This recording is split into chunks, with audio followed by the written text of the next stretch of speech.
They had no empire, no great army, no fleet, no treasury to rival the sultans who surrounded them. And yet, for 160 years, the most powerful rulers on earth slept in armor, behind locked doors, terrified of a single knock in the night. This is the story of the Hashshashin, the Nizari Ismailis of the castle called Alamut, a tiny mountain order that learned how to make kings and emperors afraid of one quiet man with a dagger. Tonight we trace how they were born, how they grew, how they reached rulers no wall could protect, and how, in the end, an even greater storm swept down from the east to bury them. Using AI trained on Persian and Crusader chronicles, old maps, and the ruins themselves, we rebuild a vanished world of mountain fortresses and whispered fear. Climb high enough into the Alborz mountains of northern Persia, in the bitter, clear air south of the Caspian Sea, and you reach a place that should not exist. A castle, perched on a sliver of grey rock 2,000 meters up, with only a single winding mule track leading to its gate, a path 2 men could hold against an army. The locals called it Alamut, the eagle's nest. In the winter of 1090, a lean, sharp-eyed scholar named Hassan-i Sabbah looked up at that rock and decided it would be the heart of everything he meant to build. He was right. From this one impossible perch, he would terrify half the known world. To understand the man, you have to follow his road. Hassan-i Sabbah was born around 1050 in the Persian city of Qom, into a devout family, and from his youth he was consumed by questions of faith and truth. As a young man, he traveled all the way to Cairo, the glittering capital of the Fatimid Caliphs, to study at the heart of the Ismaili world. When he came home to Persia, he became a dari, a missionary, moving in secret from town to town, building an underground network of believers right under the noses of the Seljuk authorities who had marked him for arrest. For years, he searched the northern highlands for the one thing his cause needed most. Not an army, but a refuge. A fortress so remote, so high, so defensible that no sultan could ever dig him out. In the valley of Dalam, where the old Shia loyalties ran deep, he found it. And here is the first surprise. Hassan took that fortress without a single battle. He simply sent his followers up the mountain quietly, one by one, converting the people inside until the castle was his from within. And when its old lord finally realized he had lost, Hassan let him walk away unharmed, with a purse of 3,000 gold coins for his trouble. It tells you everything about how this man's mind worked. Why storm a wall when patience and persuasion will open the gate for you? There was a deep belief driving all of this. The Ismailis held that the true line of spiritual leaders, the imams, carried a hidden sacred knowledge passed down from the Prophet's own family. When the old Fatimid Caliph in Cairo was gone in 1094 and a succession quarrel split the community, Hassan threw his support behind the disinherited heir, a prince named Nizar, and so his followers became the Nizaris, fiercely loyal to that line. Decades later, one of Hassan's successors would make a breathtaking proclamation from Alamut, that a new spiritual age had dawned, the Qiyamah, a kind of resurrection of the soul, freeing the faithful into a more direct, inward relationship with the divine. These were people who believed, utterly, that they were living inside something sacred. And patience was all he had, because the odds were impossible. Look at the map. A handful of mountain castles scattered like islands across Persia and soon Syria, and all around them a vast ocean of enemies. The Seljuk Empire to one side, the armies of the Crusader states to the other, every one of them larger, richer and hungrier than his tiny order. He could never win a war in the open. Hassan's answer was to invent a different kind of weapon entirely. If you cannot defeat an empire's army, he reasoned, then do not fight the army. Reach the one man at the very top, the king, the vizier, the general, in the place he feels safest, and let every other powerful man in the region understand that he could be next. Fear, delivered to a single address, can do the work of 1,000 soldiers. To do it, he created the most disciplined agents the medieval world had ever seen, the Fida'i, which we might translate as the devoted ones. These were not wild fanatics. They were patient, educated, and astonishingly committed. A devoted one might spend years learning a language, a trade, a manner of dress, slipping into the household or the bodyguard of his target, and waiting, sometimes for a very long time, for the single moment that would matter. And here is the chilling part. The chosen instrument was almost always a simple dagger, used in the most public place possible, a crowded mosque, a royal court, so that everyone would see and everyone would remember. Working in secret, in the shadows, missed the point entirely. The message was everything. I'll be honest about where I land on this, because it isn't simple. It's easy to call this a campaign of pure terror, and from the receiving end, it absolutely was. But look again at that map, a small, hunted faith surrounded by empires that wanted them gone entirely, with no army and nowhere to run. To me, this looks less like the cruelty of the strong and more like the desperate cunning of the cornered. If you see a persecuted minority doing whatever it took to survive, side with me and tap the like. If you think nothing excuses ruling by fear, the comments are yours. Make the case, I'll be reading. Life inside the order was austere and fiercely disciplined.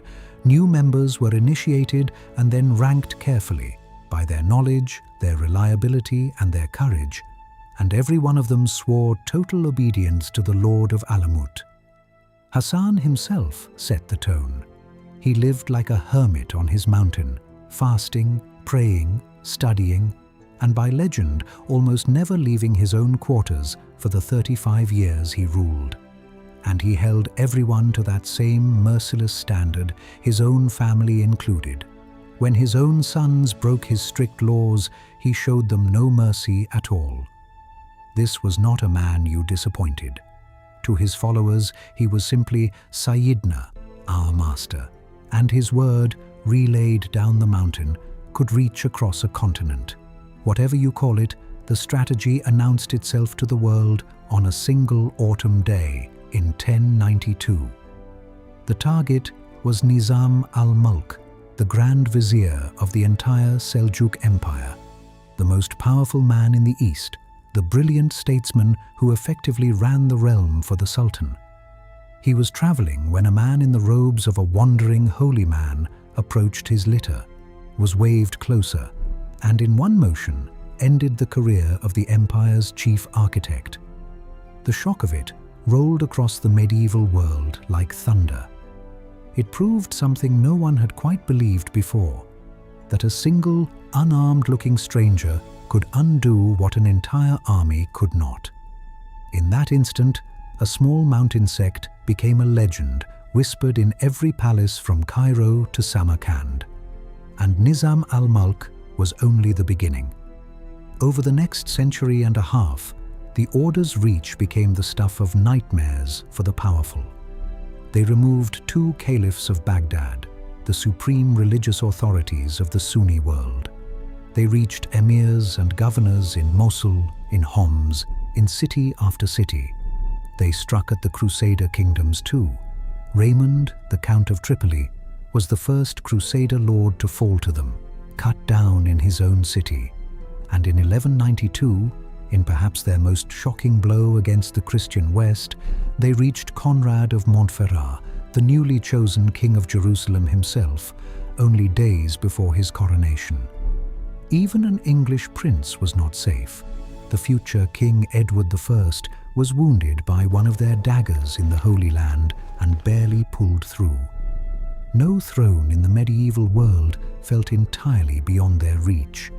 Strangely, not every operation was their own idea. The order's services were so feared that outsiders sometimes tried to point that fear at their own rivals. The end of Conrad of Montferrat was rumoured then and now to have been quietly encouraged by none other than Richard the Lionheart. And in Syria, the order was pragmatic to a fault.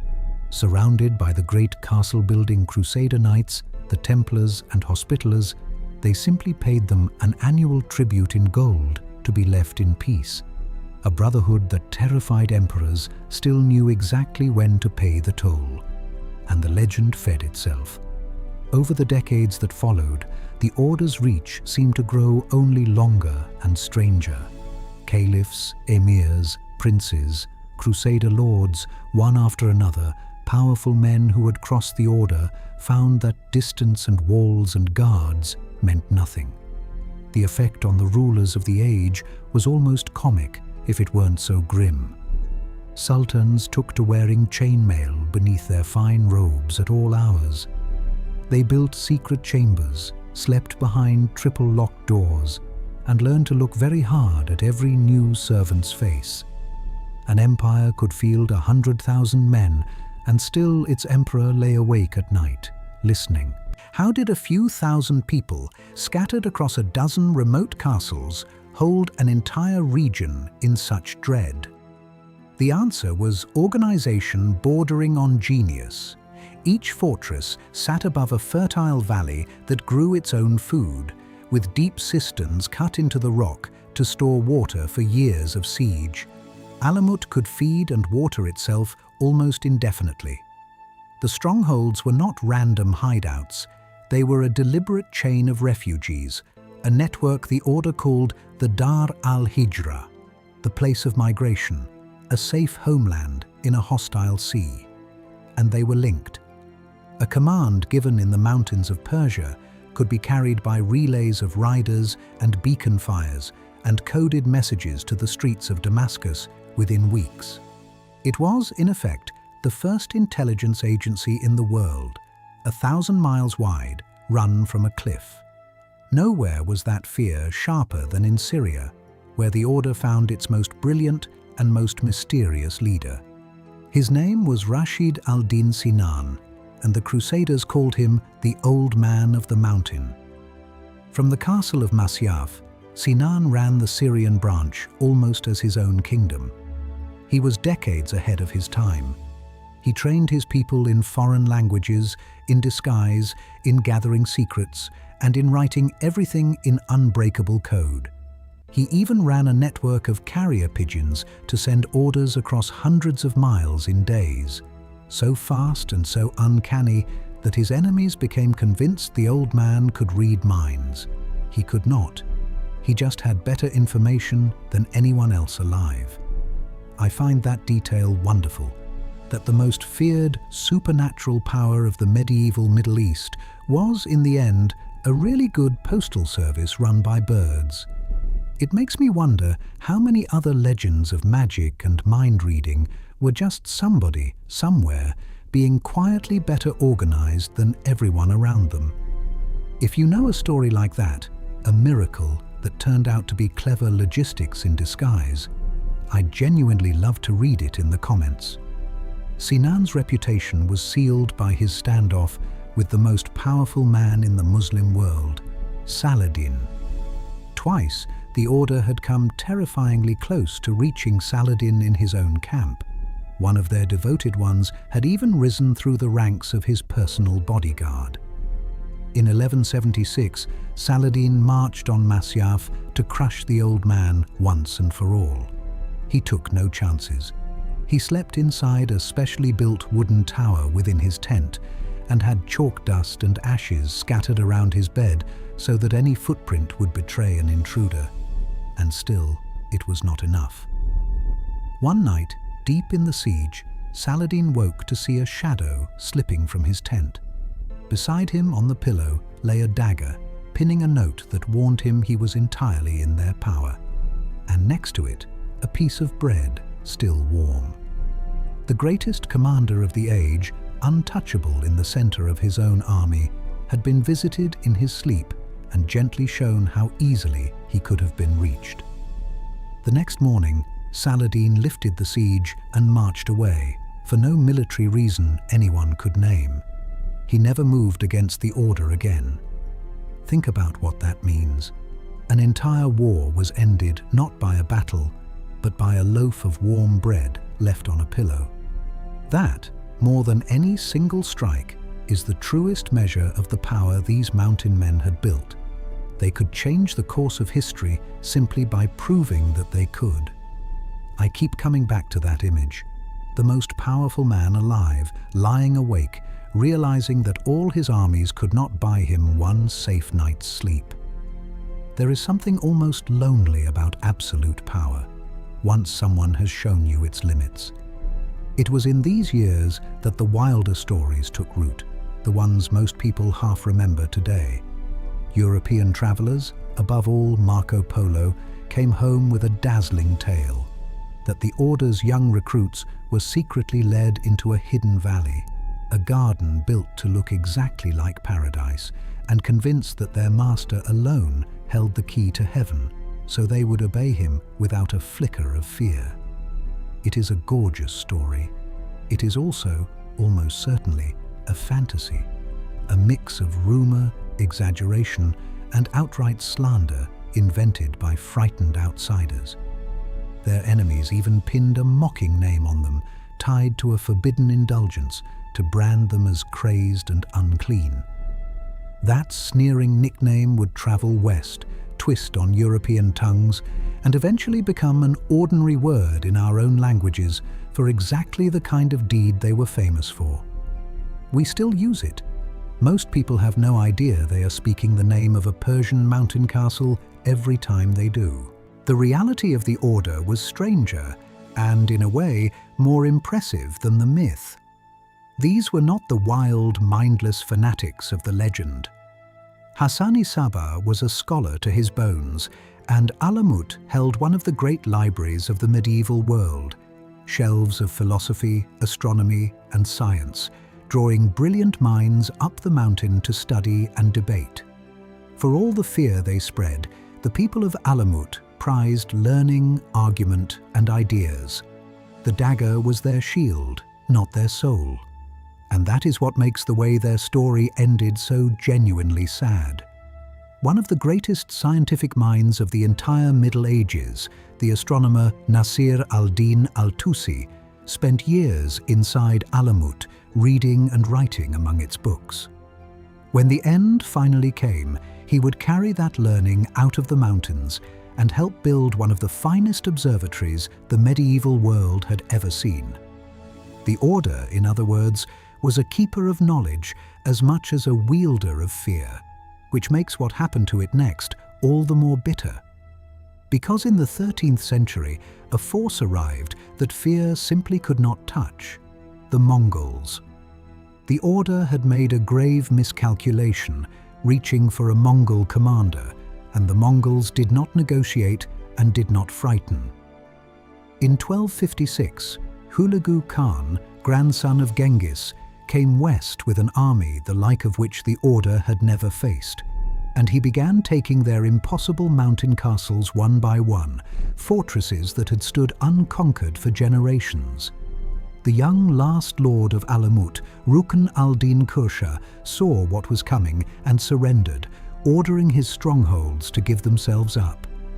And so Alamut, the eagle's nest that no enemy had ever broken in 160 years, was opened at last, not stormed, but handed over. And it had been a slow, grinding doom, years in the making. The Mongols had begun chewing through the Order's outer castles 3 years before Alamut itself gave in. Even after the great fortress fell, some strongholds refused to yield. Girdku held out, defiant and alone, for nearly 15 more years. There was even one last, desperate flicker. The Order briefly seized Alamut again in 1275, almost 20 years after losing it. But it could not last. In Syria, the remaining castles fell, one by one, to the rising power of the Mamluk Sultan, and the long story of the Mountain Order as a power in the world was over. What the Mongols did to the order and its people in those months was vast, and I will leave the worst of it unspoken. But one loss still aches across the centuries. The great library of Alamut, that priceless gathering of knowledge, was put to the torch. A Persian historian traveling with the Mongols, a man named Juvaini, was allowed to walk its shelves before the flames, and he saved what few works he could carry. But almost everything else, the accumulated learning of generations, was gone in smoke. We lost the Order's own voice that day. Nearly everything we know of them now, we know from the people who feared and hated them. And yet, and this is the part I love most, they did not vanish. The political power of the Order was broken forever. Its castles fell silent and crumbled into the ruins you can still climb today, at Alamut in Iran and Masyaf in Syria. But the faith at its center survived. The Nizari Ismailis endured quietly for centuries, and their spiritual leaders eventually became known to the world as the Aga Khans. Today, their community numbers in the millions, spread across the globe, and it is known not for the dagger, but for its hospitals, its schools, and its work for the poor. The very name that once meant terror now belongs to a people defined by building things up rather than tearing them down. History rarely offers a turn that clean. You have almost certainly met a wildly distorted version of them already. A hugely popular series of video games spun the Order into hooded acrobats leaping from rooftops. Pure fantasy, but proof of how deep their legend still runs. The truth is quieter and more remarkable.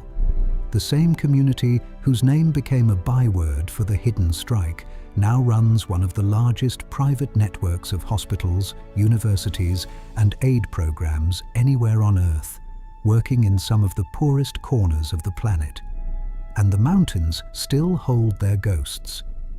You can climb the broken steps of Alamut in Iran today, stand on that dizzying ledge where Hassan once read the stars, and look out over the same valley he chose 900 years ago.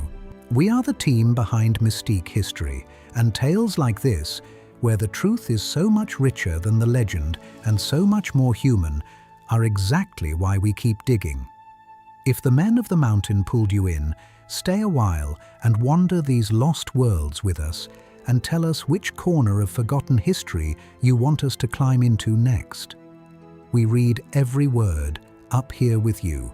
They held no army, and they held no crown. From a rock in the clouds, they brought the mighty down. The castles are silent, the daggers are stone, but the name still travels, and never alone.